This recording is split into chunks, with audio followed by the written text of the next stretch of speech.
Noyabr ayında yağışsız və ilıq keçən hava şəraiti artıq əhali arasında narahatlıq yaradıb. Mütəxəssislər qeyd edirlər ki, bu tip anormal iqlim dəyişiklikləri xüsusilə böyük şəhərlərdə yaşayanların sağlamlığı üçün əlavə risklər yarada bilər. Bu cür hava şəraiti insan səhhəti üçün təhlükə vəd edirmi?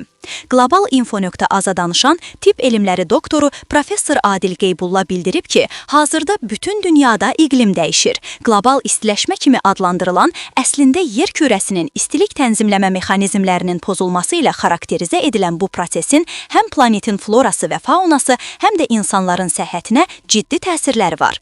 Bugün baş verənlər daha çox insan fəaliyyəti, fosil yanacaqların həddindən artıq istifadəsi, antropogen təsirlər, sürətli əhali artımı ilə əlaqədardır. Həmçinin atmosferin çirklənməsi, o cümlədən karbon qazı və polisiklik aromatik birləşmələrin artması da burada rol oynayır. Professor qeyd edib ki, atmosferdə zərərli qazların və hissəciklərin çoxalması tənəffüs yolları xəstəliklərinin yayılma riskini artırır. Havanın keyfiyyətinin pisləşməsi xüsusilə uşaqlar, yaşlılar və xroniki xəstəliyi olan şəxslər üçün əlavə sağlamlıq yükü yaradır. İqlim dəyişikliyi ilə əlaqəli temperatur artımı, gün vurma, istilik stresi və susuzlaşma hallarının çoxalmasına səbəb olur. Rütubətin və temperaturun dəyişməsi bəzi yoluxucu xəstəliklərin yayılma arealını genişləndirə bilər. Ekosistemlərdəki fərqliliyin qida təhlükəsizliyinə, insanların ümumi immun sağlamlığına dolayı təsirlər göstərməsi mümkündür.